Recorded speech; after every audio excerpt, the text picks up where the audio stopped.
Oi, tudo bem? A gente aqui no Espaço Renascer, querendo que você tenha um tempo maravilhoso. E hoje você vai ouvir uma experiência de vida tremenda, algo incrível. Como é impressionante como Deus tem um plano para as nossas vidas e vai nos alcançar nas profundezas do abismo e trazer mesmo para a sua maravilhosa luz. Essa experiência de vida do Átila Brandão, você não pode perder. Confira comigo, é uma pregação que ele fez aqui na nossa sede em São Paulo, na Avenida Lins de Vasconcelos, 1108, contando a sua experiência, e eu tenho certeza que realmente através dessa experiência você também vai ser tocado, Deus também vai falar com você. Os que trouxeram suas Bíblias vão tomá-la na mão direita, no braço do tabernáculo, levantá-la por sobre sua cabeça, a Bíblia, a espada, e vão dizer comigo: eu sou o que a Bíblia diz que eu sou. Eu tenho o que a Bíblia diz que eu tenho. Eu posso o que a Bíblia diz que eu posso fazer. Que esta palavra esteja sempre muito perto de mim, na minha boca e no meu coração, para eu praticá-la. O Senhor é a minha fortaleza e a minha força, e Ele perfeitamente desembaraça o meu caminho. O Senhor é a força da minha vida. O Senhor é o meu pastor, nada me faltará. Posso todas as coisas naquele que me fortalece. Se Deus é por mim, quem será contra mim? Aleluia. Vamos abrir as nossas Bíblias no livro de Deuteronômio, capítulo 6, verso 21, e em Colossenses 1, 13 e 14. Deuteronômio 6, 21, Colossenses 1, 13 e 14. Deuteronômio capítulo 6, verso 21, Colossenses 1, 13 e 14. Eu era escravo de Faraó no Egito, mas o Senhor com mão forte me tirou de lá e me transportou para o reino do Filho do seu amor, aonde recebi o perdão dos meus pecados, a saber, a remissão pelo seu sangue. Senhor da glória, esta é a tua hora. Nós te oramos agradecidos no nome de Jesus. E todo o povo de Deus disse amém. Amém. Podem sentar.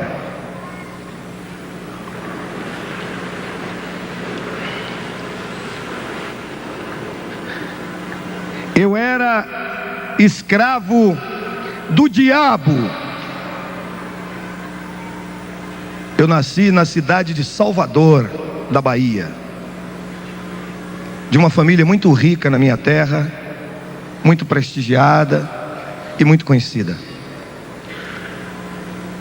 E quando eu era muito pequeno, de muito tenra idade, algo na casa em que nós morávamos me chamava muito a atenção.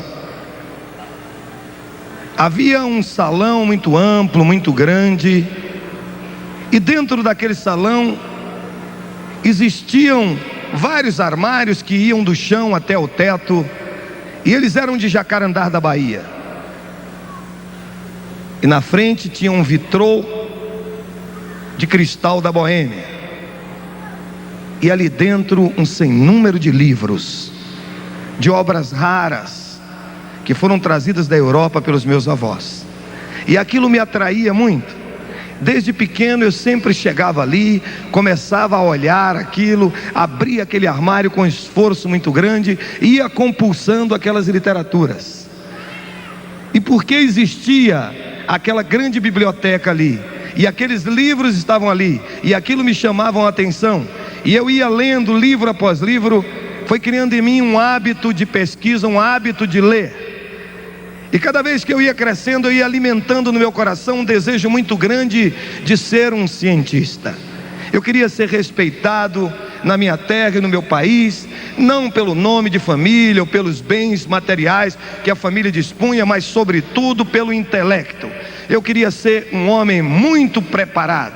Eu queria estudar nas melhores universidades do mundo, queria falar todas as línguas que pudessem, queria conhecer os 4 cantos do mundo. Este é o meu anelo, era o meu anseio, era o meu ideal.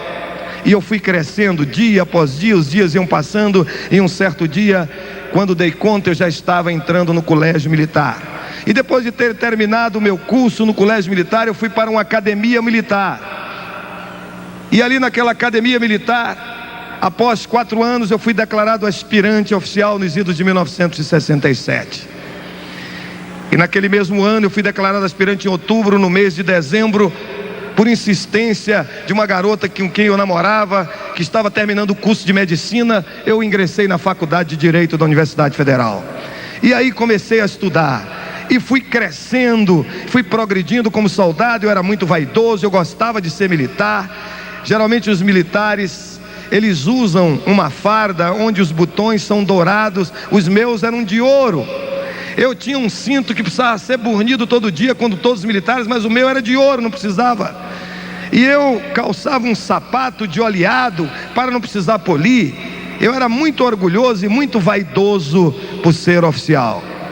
Era um grande sonho da minha vida. E os dias foram passando, e em 1973 eu fui promovido ao posto de capitão, e eu era um dos poucos capitães com 20 e poucos anos de idade, que ostentava no meu peito esquerdo 3 medalhas, uma passadeira completa, e uma delas era de feitos heróicos.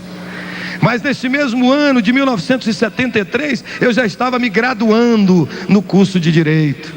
E nós fizemos uma amizade muito grande naquela escola, desde o primeiro ano, nos idos de 67.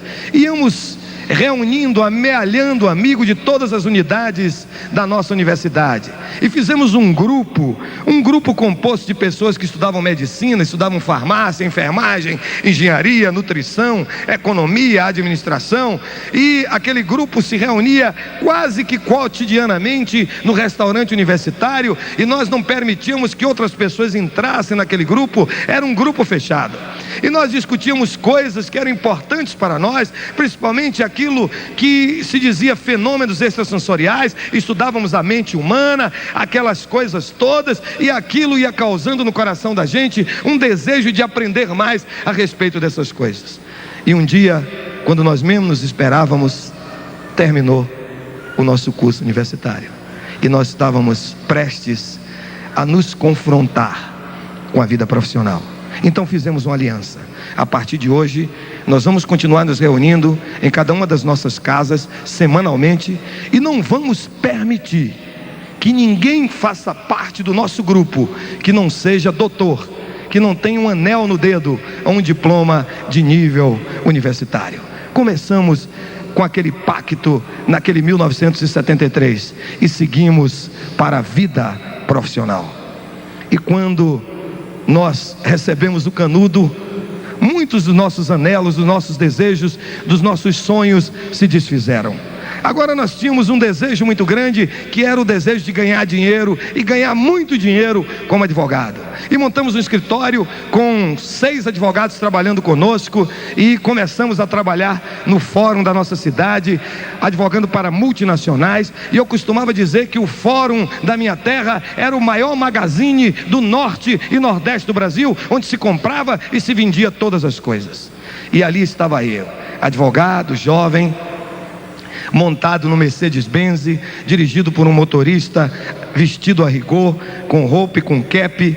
Tinha um menino para carregar minha pasta, e eu, muito vaidoso e muito orgulhoso, entrava ali vestido de ternos ingleses ou italianos, gravata Hermès, camisa Lacoste, meia Doré, ia todo janota, todos os dias, para aquele fórum, em busca de grandes somas de dinheiro. E nós estávamos trabalhando, e nós estávamos prosperando, as coisas estavam funcionando, o tráfico de influência era grande, e nós estávamos realmente satisfeitos. Mas eis que um certo dia, eu que era uma pessoa eminentemente vaidosa, e que não gostava de apertar a mão de ninguém, se alguém tinha que apertar a minha mão para fechar o negócio, eu queria chegar correndo no escritório em casa para lavar a mão, a depender do tipo de pessoa, passar um pouco de éter ou de álcool, né? Às vezes até detergente, alguma coisa, porque eu tinha nojo das pessoas, eu olhava as pessoas como números, como meros volumes, que não tinha outro interesse a não ser faturar, ganhar dinheiro e traficar com aquelas influências.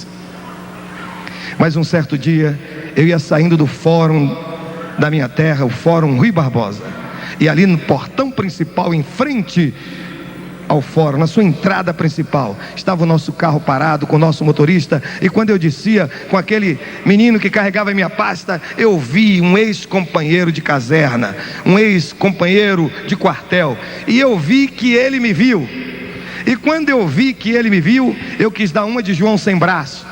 Eu quis abaixar-me e sair correndo para dentro do carro. E ele disse: não adianta correr, já te vi. E eu fui correndo, ele: já te vi. Não.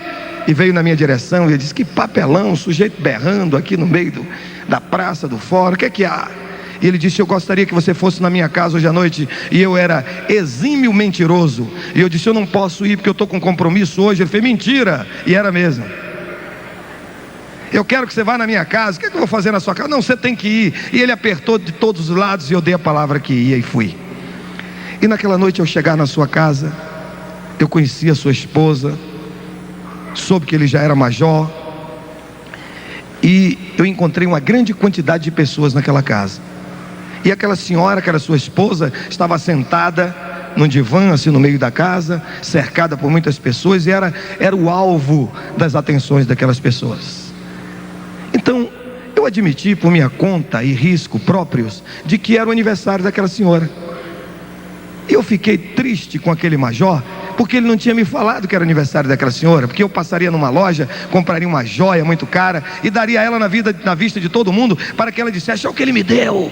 Eu era muito vaidoso, e eu não pude marcar aquele ponto de massagear o meu ego e a minha vaidade naquela noite. Mas em dado momento, aquela senhora levantou-se e foi para uma sala maior, e naquela sala existia uma mesa no centro dela, uma mesa muito grande, guarnecida por uma toalha de brocado branca. E aquela senhora sentou-se na cabeceira daquela mesa e chamou-me para sentar-me do seu lado direito, local de autoridade. E eu fiquei feliz: ó, como eu sou importante aqui, vou vir sempre aqui nessa casa. E depois ela foi posicionando as pessoas ao redor daquela mesa, e de repente ela deu um sinal para o esposo, e ele assentou-se em diagonal a mim. Eu estava aqui à direita, ele estava aqui, ó, lá do outro lado, na ponta da mesa. Eu comecei a sorrir, e ele também sorria. Eu creio que ele sorria porque pensava que eu estava gostando, mas não é. É que no meu coração eu estava dizendo: oh, que saudade do quartel. Se eu ainda estivesse no quartel, eu ia chegar amanhã no pátio, ia espalhar aqui em casa que mulher manda, até o galo canta fino. E ela fez um sinal para ele, ele levantou-se, foi lá e apagou a luz. E quando ele apagou a luz, eu entrei em parafuso. Eu disse: meu Deus, onde eu fui me meter? O que é isso? O que esse cara vai fazer? E quando aquela luz foi apagada, acendeu-se no centro da mesa uma lamparina, uma luz assim muito mortiça, e ela transfigurou-se. Aquela mulher mudou. Aquela mulher tão amorável, tão amorosa, tão gentil, assumiu um aspecto diferente, e a sua voz ficou como cavernosa, e ela começou a falar de uma maneira diferente. Aquilo me tinha medo, e ela ia dizendo coisas ao meu respeito, que eu era aquilo, que eu era isso, que eu era aquilo, e eu nunca tinha visto aquilo, e fiquei impressionado, e fui acompanhando, apesar de haver gostado do que ela disse para comigo, porque estava massageando a minha vaidade. E em dado momento eu não entendia mais nada, e a coisa terminou. E quando terminou, eu me dirigi para aquela mulher e lhe disse: o que é que houve aqui? Eu quero saber o que está havendo. E ela olhou para mim e disse: eu não vou te dizer nada. Você vai tomar a caneta, vai anotar uma relação de livros que eu vou te dar, e você vai comprar esses livros e vai ler. Aí deu-se o que se chama na Bahia juntar a fome com a vontade de comer. Eu gostava de ler. E eu falei para o meu motorista, o Celestino, que era uma pessoa a quem eu gostava muito. O Celestino era um crioulo de mais ou menos quase 2 metros de altura, que eu tinha tirado ele da penitenciária. Ele faria qualquer negócio que eu mandasse. Era um sujeito preparado, o Celestino. E eu disse: Celestino, você vai nessa livraria e traz esses livros. E ele trouxe aqueles volumes de livros para mim, e eu fui lê-los de um fôlego só, noite adentro, e fiquei apaixonado pela vida daquele sujeito chamado Denizar Hippolyte Lyon Riveio. O Denizar Hippolyte Lyon Riveio era médico, era linguista, era formado em pedagogia, era um homem muito inteligente e muito preparado, e eu fiquei completamente apaixonado pelas suas obras. Talvez você nunca tenha ouvido falar em Denizar Hippolyte Lyon Riveio, porque ele é conhecido pelo seu apelido, Allan Kardec. Eu apaixonei-me tanto pelas obras de Kardec, que eu saí da Bahia e fui para Paris, atrás de aprender mais sobre ele. E ali num sebo, numa livraria de livros usados, eu encontrei um livro escrito por ele quando voltara de Yverdun, onde havia estudado pedagogia aos pés de um dos maiores mestres dessa ciência, Pestalozzi, Le Contradiction. E eu peguei aquele livro e saí lendo, e de lá fui para a Suíça, atrás de conhecer mais a respeito daquele homem. E quando eu retornei, quando eu continuei frequentando aquelas reuniões, em pouco tempo eu havia me tornado médium espírita de todos os dons de mediunidade. Eu era médium de audiência, o via no mundo do espírito, médium de vidência, via no mundo do espírito, médium de incorporação, recebia entidades, médium de transporte. O meu espírito saía do meu corpo e andava vagueando pelo mundo, trazendo respostas para os consulentes, e era médium de psicografia, a chamada escrita mediúnica. E comecei a levar aquilo a sério. Eu achava que aquela era a nova e a grande revelação. E comecei a estudar cada livro, e comecei a fazer conferências, e comecei a andar por aí e a mostrar que realmente aquilo era o suprassumo da verdade. E uma certa vez eu encontrei-me com um homem muito conhecido neste Brasil, militante nessa área do espiritualismo, todo o Brasil o conhece.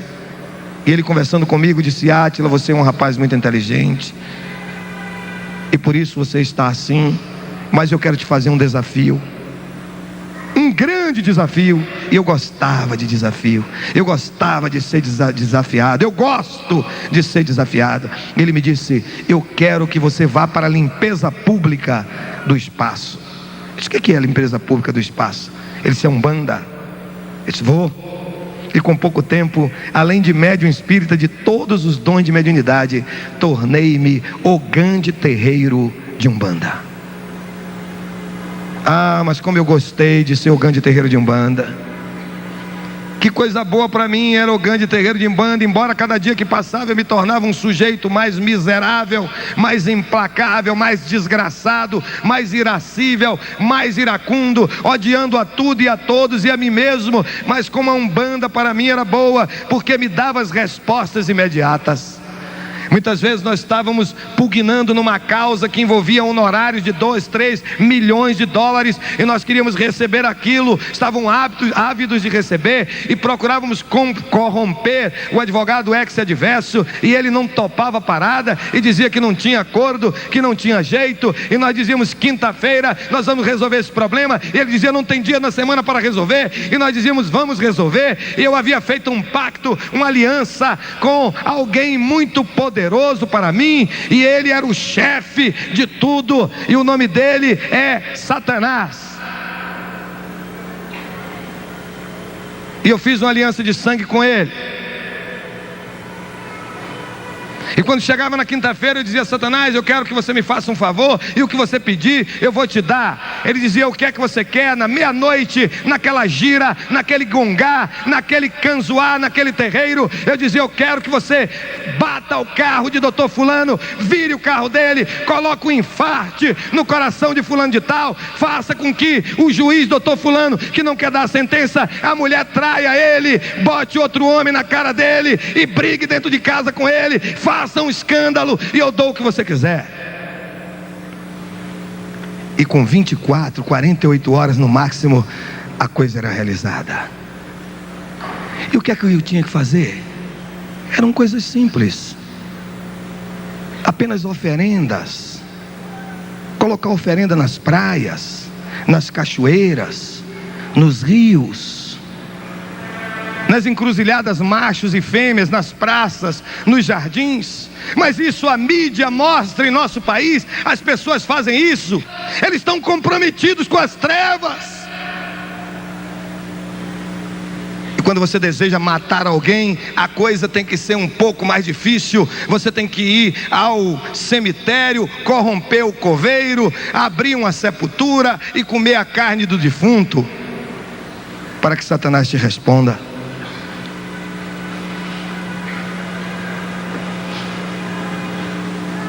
E as coisas iam andando, e nós íamos ganhando muito dinheiro, mas cada dia que passava, eu ia entrando numa depressão muito grande. Uma depressão muito grande.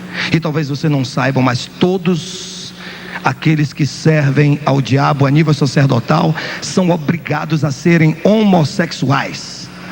Todos chamados pai de chiqueiro, que o povo chama de pai de santo, são homossexuais. Tanto eles quanto as mães de santos.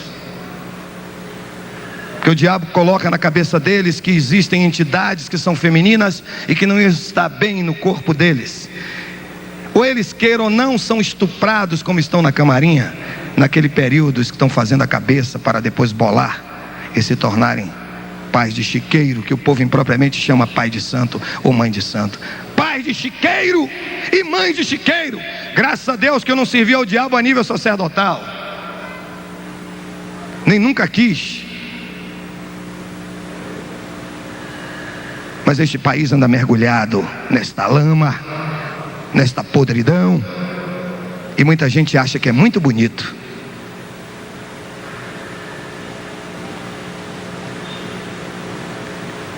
E cada dia que passava, eu entrava numa espiral. Não tinha paz, não tinha alegria, nada me satisfazia. Era um homem casado com uma médica, e nós tínhamos trocado algumas gentilezas em casa. E eu lhe disse: se você quiser ficar dentro desta casa, quando nós cruzarmos pelo corredor, não toque em mim, porque eu tenho nojo, eu tenho asco de você. E nós vivíamos juntos apenas para manter as aparências, porque eu precisava muito dela, porque eu era um sujeito prostituto, cheio de amantes, muitas das quais eu tinha dado carro, apartamento e dinheiro. E eu precisava daquela mulher, minha esposa, junto de mim, para nas festas conseguir a graça de mulheres de outras pessoas.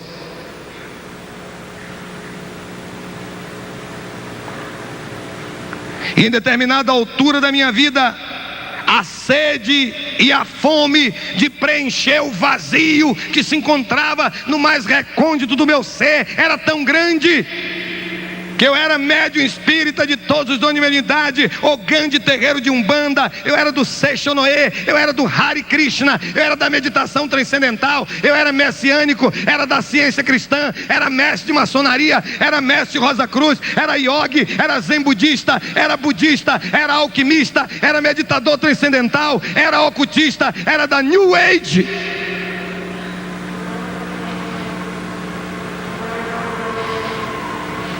E cada dia que passava, as coisas iam ficando pior. Não tinha paz, não tinha alegria, não tinha satisfação, não tinha contentamento. Era um rebutalho, era um trapo, era um homem perigoso, porque era um homem insólito e sozinho. E homens sozinhos tendem a suicidar-se. Um certo dia, porém, eu estava naquele canzoar, naquele gongá, naquela gira, esperando da meia-noite, a hora que aquele meu amigo chegava para falar comigo e atender os meus pedidos. E em dado momento eu vi uma voz que dizia: aí não é o meu lugar. E aquele terreiro que nós tínhamos construído desviando dinheiros e recursos de grandes empresas, e só entrava doutor. Ali tinha um mogão do meu lado que era diretor financeiro de uma das maiores construtoras desse país. E olhei para ele e disse assim: eu ouvi uma voz. Disse: ora, aqui nós ouvimos vozes. É claro, se você vê um sujeito analfabruto, que não sabe nem ler nem escrever, não tem nenhum nível de escolaridade, e ele consegue saber e falar até nagô, e dizer todas aquelas coisas, e descrever cada uma daquelas entidades. Nós éramos doutores, eu sabia todos os pontos riscados, conhecia as expressões vocais de cada uma daquelas entidades, sabia quem era pela batida, pela voz, pela maneira de se apresentar. Eu sabia tudo aquilo, mas nunca tinha ouvido uma voz daquela maneira. Era uma voz diferente. Eu estava acostumado a uma voz de ódio, de imposição: ou você faz, ou eu te mato, ou você faz, eu te arrebento, ou você faz, ou vai ter que acontecer. Você não pode ir ao aniversário, você não pode ir a tal casamento, você não pode comer isso, você não pode vestir tal roupa, você não pode sair tal dia. Eu era um escravo do diabo. E aquela voz é uma voz diferente. Era uma voz doce, uma voz melíflua, uma voz que dizia: aí não é o meu lugar. Eu fiquei esperando aquilo. Meia hora depois eu ouvi a mesma voz, o mesmo som, a mesma tonalidade, o mesmo timbre, e me dizia: eu sou o Senhor, aí não é o meu lugar. E naquele dia eu disse: nunca mais eu vou voltar neste terreiro. Conferenciei com meu amigo que estava ali do meu lado. Falei: você está louco? Eu digo: tô, nunca mais eu volto aqui. E saí correndo dali em busca do nosso carro. E quando eu cheguei naquele carro, que abri aquela porta, que posicionei-me no volante, eu tive a sensação de que alguém entrara e que se assentara no banco de carona. E eu fiquei intrigado, porque eu era médium, também vidente. Eu via todas as coisas no mundo do espírito, e eu não estava podendo ver quem estava do meu lado. E eu saí em desabalada carreira, e apoderou-se de mim naquela noite um desejo irresistível de morrer. Eu queria me arrebentar, eu queria explodir, eu queria quebrar-me ao meio. E saía naquela madrugada em alta velocidade, cerca de 70 quilômetros, para chegar na minha casa. E eu ia em velocidade, e quando chegava na curva, entrava na contramão, e só pensava: vai aparecer uma grande carreta e eu vou explodir em cima dela, ou um ônibus, ou qualquer coisa. E não aparecia. E quando chegava no despenhadeiro, eu jogava para cima, algo me livrava, aquela sensação terrível de alguém, aquele calor, aquela coisa crespa do meu lado. E eu ia correndo e correndo, e quando dei por mim, estava chegando na minha casa.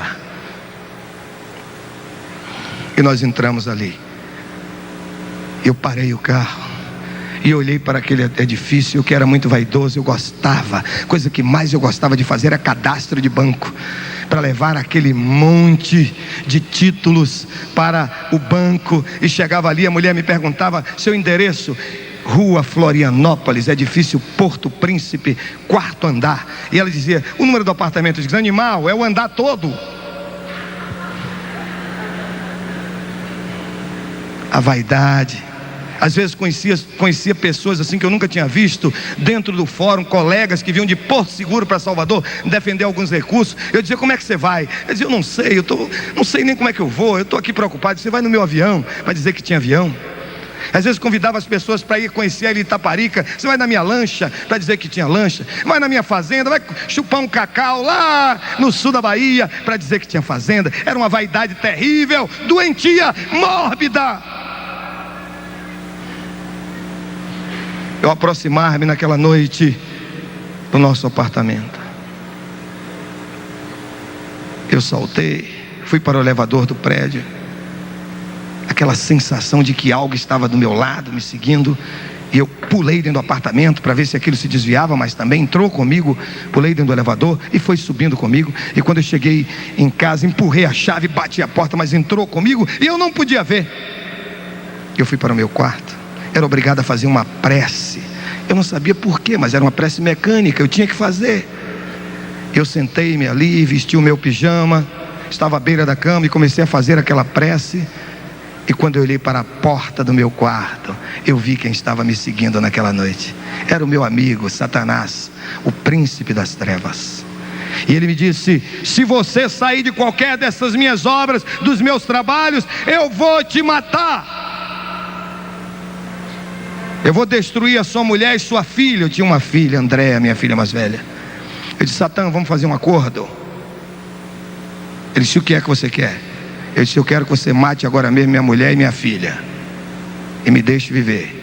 Eu estava preparado para matar, mas não estava preparado para viver. Eu andava armado com a pistola Colt .45 dentro de uma bolsa que eu andava a tiracola em todos os lugares, dentro da minha pasta, com 12 carregadores tipo cofre, carregados. Mas eu não estava preparado para morrer. E naquele momento que ele me disse que ia me matar, eu entrei em parafuso. Parafuso é uma linguagem de aviação que quando você vai voando em equipamento e ele perde a velocidade de sustentação, ele estola, ele pende para o lugar mais pesado e começa a rodar e você se esborracha no chão. E dito e certo, eu entrei em parafuso e caí esparramado no chão. Eu estava com medo, eu estava perplexo, eu estava atônito, eu não estava preparado para morrer. Então eu fiz o que qualquer homem valente e corajoso faz nesses momentos: botei a boca no mundo, comecei a gritar. E eu gritava, e gritava, e gritava, e gritava, e gritava. E quando eu estava no auge daqueles berros, eu senti que uma mão pousava no meu ombro por trás de mim e me dizia: diga Jesus. Imagine, onde é que você já viu algum espírita do alto espiritismo, do chamado espiritismo científico, chamar o nome de Jesus? Eu sabia que Jesus era um médium, um homem de Nazaré, um médium que recebeu por incorporação um Cristo planetário, e que algum dia, depois de muitas reencarnações, eu também seria um Cristo planetário, um avatar, um espírito angélico, porque eu ia gritar por Jesus, gritar por Deus. Eu sabia que Deus não existia. Todo o povo do alto espiritismo sabe que Deus não existe, que existe um conselho de espíritos angélicos que dirigem a orquestração universal. Por que eu ia chamar por Deus? E era difícil para mim chamar por Jesus. Judeu, eu judeu, filho de judeu, chamando o nome de Jesus. Eu sabia que Jesus não era o Hamashia, que Jesus não era o Shiloé, ele não era o enviado. De que maneira eu podia chamá-lo? Mas eu estava com medo, eu estava perplexo. E quando uma pessoa está com medo, ela não raciocina. Se mandasse chamar José, eu chamaria José. Antônio, eu chamaria Antônio. Miguel, eu gritaria Miguel. Eu estava em pânico. E um homem com medo, ele sobe num pé de mandacaru. Eu não sei se consegue descer, mas sobe. Eu me lembro quando era menino na fazenda, eu com medo de uma vaca que tinha acabado de dar luz a um bezerrinho, e ela gostou de minha cara e queria me fazer carícias e correu atrás de mim, e eu saí numa velocidade tremenda e pulei uma cerca de 7 fios de arame farpado, não sei como. Um homem com medo e em pânico faz coisas terríveis, e eu estava com medo. E quando eu vi aquela voz dizer: diga Jesus, eu disse: Jesus. E quando disse Jesus, Satanás, Lúcifer, Reilel Ben Shaar, que estava na minha porta do meu quarto, foi para a cozinha. E aí começou a quebrar as coisas na cozinha. Virava fogão, abriu geladeira, derrubou tudo, quebrou louça. Isso é um fenômeno que muitas pessoas já devem ter visto falar, ou já ouviram falar, ou já até viram, já participaram de coisas nesse sentido. Começou a quebrar coisa. Naquele momento que ele quebrava as coisas lá na minha cozinha, eu comecei a raciocinar de novo. E eu disse: veja só, eu chamei um nome, Jesus, e esse desgraçado foi lá para a cozinha e está quebrando tudo. Se eu continuar chamando Jesus, ele vai arrebentar tudo na casa do vizinho, vai quebrar tudo, vai tocar fogo lá. E eu disse: Jesus. E aquela vozinha atrás de mim dizia: diga, tenha misericórdia de mim. Eu digo: tenha misericórdia de mim. E em dado momento eu experimentei algo que eu nunca tinha sentido na minha vida. Um silêncio fez-se em toda aquela madrugada, e eu experimentei uma paz tão profunda e tão tremenda no meu coração, e uma alegria, o colorido da vida, o sabor de viver. Eu fiquei tão curioso com aquele oráculo que estava atrás de mim, me dizendo o que devia fazer, que eu olhei para trás para descobrir quem era, e descobri algo que eu não sabia. Ali estava a mulher mais bonita do universo, a minha esposa.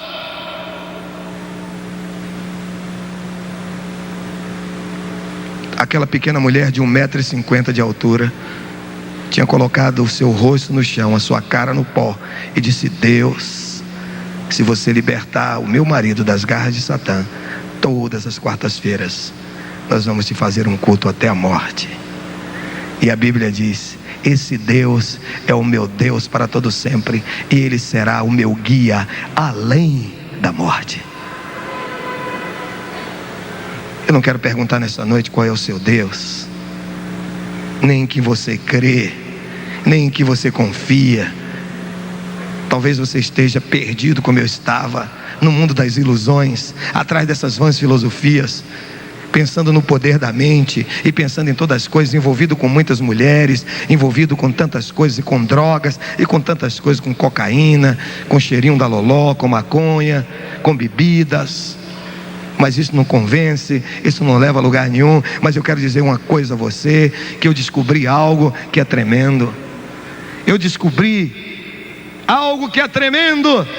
Eu descobri naquela madrugada Jesus, o leão da tribo de Judá, o lírio dos vales, a rosa de Sharon, o germe de justiça, a estrela resplendente da manhã, a semente da mulher, o puro em suas asas, o puro entre os milhares, o doce cantor de Israel, a pérola de grande preço, o maravilhoso, o conselheiro, o Deus forte, o Pai da eternidade, o príncipe da paz, o alfa, o ômega, o princípio, o fim, aquele que é, aquele que era e aquele que voltará. Ele é o pescador da Galileia, Ele é o Galileu, Ele é o Nazareno, Ele é Yeshua, Hamashia, Menat Zeret, Jesus Cristo de Nazaré. A Ele honra, glória, louvor, exaltação, adoração por toda a eternidade toda, porque Jesus é Deus.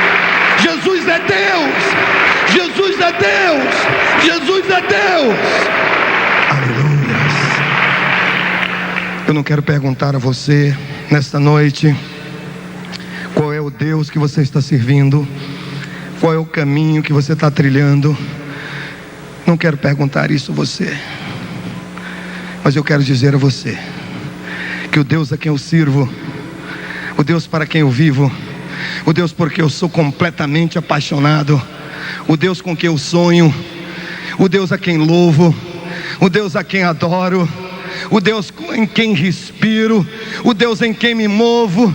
Esse Deus é El Shaddai, o Deus Todo-Poderoso. Ele é El Elyon, o insuperável, o Deus Altíssimo. El Olam, o Deus eterno. El Gibor, o Deus forte. Medaber El, o Deus que fala. Shema El, o Deus que escuta. El Roi, o Deus que tudo vê. Emanuel, o Deus conosco. Ele é El Malech HaMim, o Deus cheio de misericórdias. Ele é Jeová Tsavaot, o Senhor dos exércitos. Jeová Jiré, o Senhor da prosperidade e da provisão. Jeová Nissi, o Senhor que é a nossa bandeira. Jeová Rafá, o Senhor que nos cura, nos sara, nos sana. Jeová Shalom, o Senhor que é a nossa paz. Jeová Rohi, o Senhor que é o meu pastor. Jeová Tzidkenu, o Senhor justiça nossa. Jeová Mikdaskin, o Senhor que se revela. Jeová Shammah, o Senhor que está presente. Ele está mais perto de nós do que o ar que nós respiramos.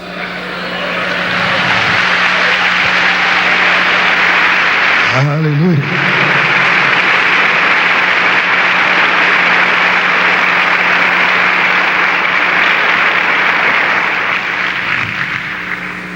Ele é Jeová.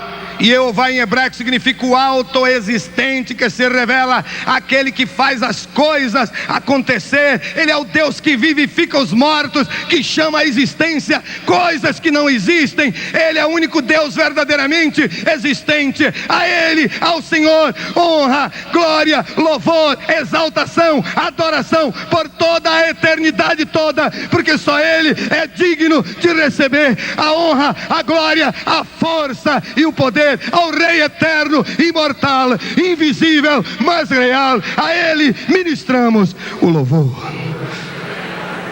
E nessa noite memorável, nessa noite gloriosa, porque Ele está aqui, os seus anjos estão aqui, Ele está no meio de nós. Esta é a tua noite. Esta é a tua noite. Você nunca mais será o mesmo. Eu dificilmente assisto televisão, não tenho um tempo, não gosto muito. Mas uma vez ao chegar à frente de uma televisão, eu vi uma propaganda de um cartão de crédito. Estava escrito assim: American Express, não saia de casa sem ele. É mentira! Jesus Express, não volte para casa sem ele. É Jesus. É Jesus. É Jesus.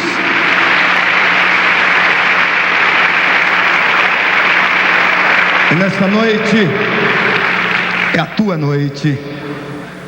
É a tua noite. E agora posso dizer como Paulo: nem a morte, nem a vida, nem a profundidade, nem a altura, nem coisa alguma deste mundo me pode afastar do amor de Deus que está em Cristo Jesus. O homem que anda com Satanás é um homem solitário, porque o reino de Satanás se move pelo ódio. Mas aquele que ama com Jesus, anda com Jesus, está acompanhado para sempre. Eis que eu estou convosco todos os dias, até a consumação dos séculos. O homem que não tem Jesus é como um bêbado montado a cavalo, pende para frente e para trás, para um lado e para o outro, não tem norte, não tem segurança, não tem direção, não tem estabilidade, não tem nada. O homem que não tem Jesus é alguém cheio de vazio.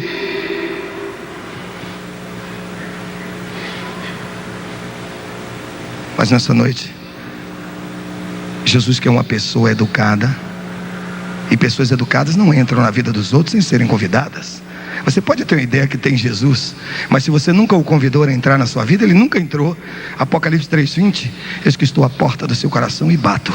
Se você ouvir a minha voz e abrir a sua porta, eu entrarei e cearei com você, e você comigo. Ele quer ser seu amigo. Ele quer que você o convide a entrar na sua vida, a participar da sua existência, a ser o dirigente da sua história. Eu me lembro que quando Fidel Castro ganhou a guerra de Tierra Maestra, ele determinou que todos os pregadores do evangelho e todos os pastores que não negassem a Jesus deveriam morrer. E ali tinha um evangelista, que eu acho que é até parente aqui do nosso pastor Estevam, Hermano Hernández. E Hernández tinha duas filhinhas, uma de 4 anos e outra de 5, e a sua esposa. E Hernández disse que não negaria Jesus. E eles prenderam o irmão Hernández e levaram para a cadeia, sob a ameaça de que iria para ele paredão se não negasse Jesus. E ele ficou a noite toda acordado ali naquela enxovia, e cedo pela manhã empurraram a baioneta nas suas costas e o impulsionaram a chegar naquelas grades da janela. E quando ele olhou para baixo, estava ali em pé, de olhos vendados e com as mãos amarradas para trás, a sua esposa e as suas 2 filhinhas. E aquele oficial que estava no comando disse assim: Hernández, usted nega a este impostor Jesucristo o la muerte suya, de sua mulher e suas hijitas. Hernández olhou para sua companheira, olhou para aquela criancinha de 4 anos, e eles empurraram a criancinha para a frente daquele pelotão de fuzilamento, olhos vendados, as mãozinhas amarradas nas costas. E Hernández olhou para baixo e começou a chorar, e chorar, E ele foi cantando: estou seguindo a Jesucristo, deste caminho eu não desisto. Estou seguindo a Jesucristo, atrás não vuelvo mais. E eles metralharam a criança de 4, empurraram a de 5. Nega a Jesucristo ou a muerte. Estou seguindo a Jesucristo, deste caminho eu não desisto. Estou seguindo a Jesucristo, atrás não vuelvo mais. Metralharam de 5, colocaram a esposa. Ele olhou para aquela esposa, aquela amada, aquela companheira desde os seus tempos da juventude, e eles disseram: nega a esto impuestor, Jesucristo ou la muerte. E Hernández olhou para a esposa e disse: oh não puedo, Jesus, perdona-me, Senhor, não puedo. E ela, sem ver nada, mas ouvindo a voz de Hernández: no, Hernández, no le nega, Hernández, no le nega. Jesucristo es el Señor de nuestra victoria. Para frente, Hernández, nosotros estaremos con ellos ahorita mismo. No lo negue. Estoy seguindo a Jesus Cristo, deste caminho. Toda a igreja: eu não desisto.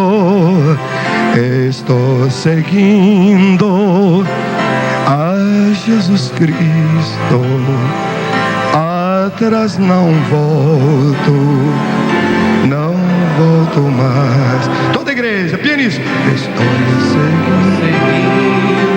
Se há alguém nesta noite que queira segui-lo, que queira convidá-lo a entrar na sua vida, a ser o seu Senhor, o seu Salvador, o seu líder, o seu comandante, dê um sinal, levante a sua mão direita. Eu quero. Jesus te abençoe, Jesus te abençoe, Jesus te abençoe, Jesus te abençoe, Jesus te abençoe, Jesus te abençoe, Jesus te abençoe, Jesus te abençoe, Jesus te abençoe, Jesus te abençoe, Jesus te abençoe. Mais alguém? Levante a mão, dê um sinal, convidando Jesus a entrar na sua vida. Jesus te abençoe. Quem mais nessa noite? Jesus te abençoe. Quem mais? Jesus te abençoe, Jesus te abençoe, Jesus te abençoe, Jesus te abençoe, Jesus te abençoe. Quem mais nessa noite? Dê um sinal levantando a sua mão direita. Jesus te abençoe, Jesus te abençoe, Jesus te abençoe. Quem mais? Quem mais deseja Jesus Cristo para ser o Senhor da sua vida e o seu Salvador? Levante a mão, faça assim. Eu quero orar por você. Jesus te abençoe. Há mais alguém? Jesus te abençoe, Jesus te abençoe. Aleluia. Não volto mais. Então vamos cantar mais uma vez. Estou seguindo a Jesus Cristo. E você que já levantou a sua mão, ele diz: todo aquele que me recebe, este virá a mim. Agora você saia do seu lugar e vem aqui. Eu quero abraçar você, eu quero orar por você, mesmo que você não tenha levantado a sua mão, mas sente o desejo de sair no seu lugar e vir aqui à frente. Eu quero te abraçar nessa noite. Aleluia.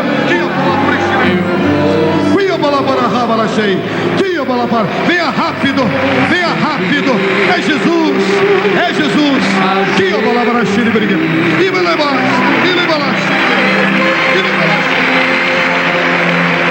A Ele, aleluia, é Ele. É Ele, é Ele. É Jesus, é Jesus, é Jesus, é Jesus. Mesmo que você não tenha levantado a mão, mas sente o desejo de vir para Jesus, venha rápido. Fica aqui, eu quero orar por você. Fique aqui, venha para Jesus. Venha, eu quero abraçá-lo, quero orar por você. Jesus te abençoe, Jesus te abençoe. Pode vir mesmo que não tenha levantado a mão, este é o momento. A igreja está orando em línguas. Nós estamos saqueando os infernos e povoando os céus. Aleluia. Venha para Jesus como você estiver. Se estiver drogado, homossexualizado, estiver perdido, desesperado, venha. Jesus é a fonte inesgotável de felicidade. Jesus é Deus. Ele é Deus. Aleluia. Aleluia. Venha. venha como está, venha como está. Neste momento é um momento de vitória. Eu não vou insistir no apelo, porque Jesus não é mercadoria barata apresentada em liquidação no shopping center da vida. Jesus é Deus, Jesus é Deus, Ele é Deus, aleluia. Ainda há lugar para você na família de Deus. Venha, nós vamos cantar ainda mais uma vez. Estou seguindo. Venha seguir a Jesus.